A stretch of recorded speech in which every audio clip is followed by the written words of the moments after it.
কাচ্চি ভাই। এটা কক্সবাজারের কাচ্চি ভাই রেস্টুরেন্ট। টেস্ট করা হয়নি এর আগে। আজ কক্সবাজারের কাচ্চি ভাইয়ের কাচ্চি পরখ করে দেখার পালা। প্রথমত অর্ডার দিয়ে দিলাম 2 প্লেট কাচ্চি এবং চলে আসলো 2 প্লেট গরম গরম মাটন কাচ্চি। একটা কাচ্চি প্লেটে পাবেন 2 পিস মাটন অ্যান্ড 1 পিস বড় সাইজের আলু। আমি মাটন আর আলু এবং কিছু পরিমাণ কাচ্চি নিয়ে খেতে শুরু করলাম।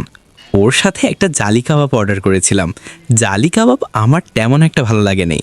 ওরা আপনাকে এডিশনাল শসা এবং লেবু দিয়ে যাবে, বাট আপনার যদি প্রত্যাশা থাকে কাচ্চি ভাইয়ে আপনি একটা পানীয় নেবেন, সেটা তাদের কাছে থাকবে না, কারণ তারা শুধু তাদের নিজস্ব পণ্য বিক্রয় করে থাকেন।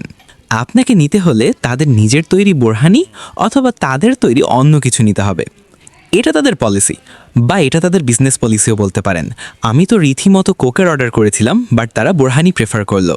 তার মানে আপনি যদি চান বিরিয়ানি শেখে খেতে আপনি কোক অথবা অন্য কোনো পানীয় নেবেন, তা এখানে পারবেন না। কাচ্চি ভাইয়ের মতো রেস্টুরেন্টে যা আমার খুব একটা ভালো লাগে নাই। ওভারঅল খাবারটা ভালোই ছিল, কিন্তু আর একটু ভালো হতে পারতো, যেহেতু এটাই কাচ্চি ভাই। আমি কক্সবাজারে কাচ্চি ডাইনেও খাইছি। আমার কাছে ওভারঅল কাচ্চি ডাইনের খাবার বেশি ভালো লাগছে। যদি তুলনা করি কাচ্চি ভাই অ্যান্ড কাচ্চি ডাইন, তাহলে আমি কাচ্চি লাইনকে আগায় রাখবো, কারণ তাদের কাচ্চিটা আরও অনেক বেশি টেস্ট ছিল এবং তাদের মাটন অনেক সফট ছিল। এবং কাচ্চি লাইনে যা যাবেন তাই পাবেন, কোক, স্প্রাইট অথবা মোজো। খাবার শেষে ফিরনি নিয়েছিলাম, ফিরনি ভালোই ছিল। সব শেষে ওয়েটার বিল নিয়ে হাজির, বিলটা পরিশোধ করলাম। এবার দিয়ে গেল মিষ্টি ধনিয়া, এটা আমার খুব পছন্দের। সব মিলে ভালোই ছিল, তবে কাচ্চি লাইনই বেস্ট।